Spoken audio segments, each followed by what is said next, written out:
Jay-Z is, for all intents and purposes, the greatest rapper of all time. Like, he is what every rapper to some degree try their best to emulate. And that's mainly because I believe, like, lifestyle. And I made another video before on why Jay-Z is the greatest rapper of all time. So I'm gonna redo it with, I think, better information this time. But you're welcome to check out that video if you would like to. Rapping is a game kind of like about of exaggeration for the most part. And you always, like, you know, use metaphors and similes to, you know, tell stories and sick lines. And it's definitely been a way to promote, like, luxury and like lifestyle to sell, like, as far as the music industry goes. And like, that's not inherently bad. And like, I always appreciate whether it's battle rap or songs, like, you know, strong metaphors, you know, lyricism and great imagination. Even in the forms of wealth, even like aspiring for like opulence and decadence and stuff like that. Like, man, like, you know, that's inspiring, that's respectful. Like, I'm not trying to come here and say like money's the devil or anything, because God wants us to have grand endeavors and grand prayers, you know. So whether that comes in the form of like opulence and money, whether it's just like spirituality,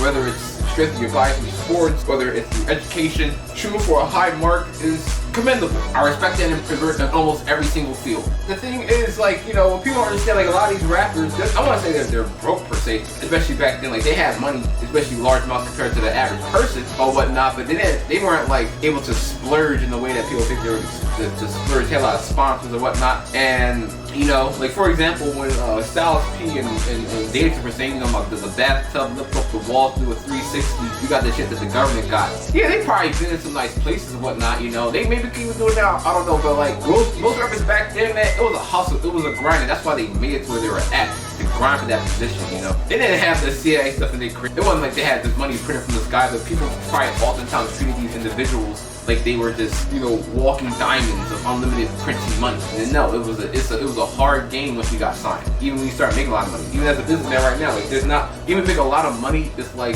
it's crazy. Like, for example, Fabulous said, you know, having problems dealing with wealth, you wouldn't understand it unless you made $1 million yourself. And then you're like, damn, that's crazy. And then, like, maybe you get to a position like that in your life.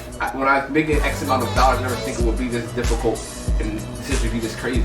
It was easier when I was broke, right? But Jay-Z, all that stuff that rappers were talking about and exaggerating as far as his money, he was actually doing that. He was, you know, he wasn't exaggerating in his raps in the stage. He was out there really doing it. Like, you know, James Bond, for example, you know. And I'm not saying like you're a fraud for, like, you know, exaggerating your raps or anything like that. Like, you know, we always aspire for great things. I'm just saying, but Jay-Z was that nigga, probably had to play it down. Like, Jay-Z, you know, the first like actual rap billionaire that had, like, you know, exquisite taste in like all the things that he did, and bagged Beyonce, you know, all that type of stuff.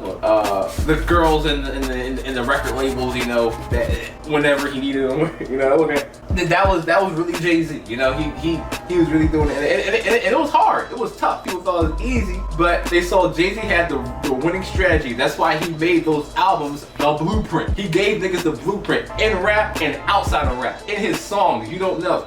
He says, in 30 more years, 30 million more, or something. 4 more years, 30 million more. You're looking at one smart black boy. Mama ain't raised no fool. Put me anywhere on God's green earth, I'll triple my worth. I'm a hustler, you know? Like, that stuff he said. So much that even Cassie the Hustler was trying to emulate Jay-Z and use his sample. What it is, like, Jay-Z did that God did verse in one take. Like, come on, bro. Like, crazy. Spitting facts. And like I said in other videos, why Islam is the religion for real niggas, he even converted to Islam.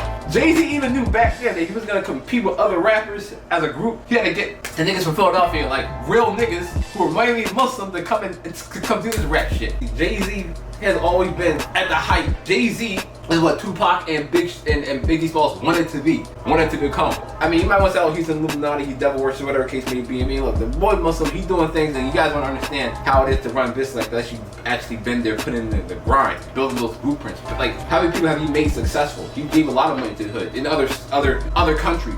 Most people can't say none of that. They can say what they would do if they had the opportunity, but they haven't been there. Jay-Z has been there. So guys, this is gonna wrap up my video, part 1, why Jay-Z is the greatest rapper of all time. I mean, there's probably a million more reasons, but I'm gonna leave it at there. Don't forget to like that button. Don't forget to comment below, guys, for what you guys think about Jay-Z is the greatest rapper of all time, or you think is the greatest rapper of all time, and why is Jay-Z. Don't forget to cop some King Kamara, Brian Music t-shirts off my websites. The link will be in the description box below.